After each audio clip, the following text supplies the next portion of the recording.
সব বলে কাছাকাছি এলো রূপা আর দীপা। তোমরা জেনে গেছো প্রথম ঝলকেই অনুরাগের ছোঁয়া সিরিয়ালের নতুন প্রোমোতে যে অনেক বছর গল্প এগিয়ে যাচ্ছে। আমি তোমাদের জানিয়েছি বা তোমরা প্রোমো হয়তো পেয়ে গেছো যে গল্প আবারও লিপ নিচ্ছে, শেষ হচ্ছে না সিরিয়ালটি। আর সেখানে দেখানো হচ্ছে যে নতুন সোনা রূপা এসছে, তারা অনেক বড় হয়ে গেছে। দেখানো হচ্ছে সূর্য হুইল চেয়ারে বসে আছে, সোনা কাছে রয়েছে, কিন্তু রূপা হারিয়ে গেছে।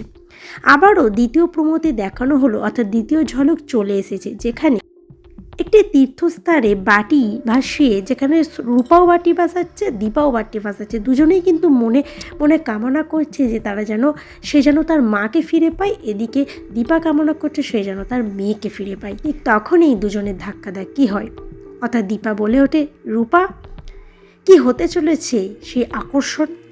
এমন দ্বিতীয় ঝলকে হয়তো অনুরাগের ছোঁয়া সিরিয়ালটি টিআরপি আরও বাড়তে পারে, কারণ সিরিয়ালটি বলতে পারো বহুদিনের পুরনো। গল্পটিকে শেষ হবে বলেও শেষ করা হলো না, চমক আনতে আবার গল্প এগিয়ে নিয়ে যাওয়া হচ্ছে।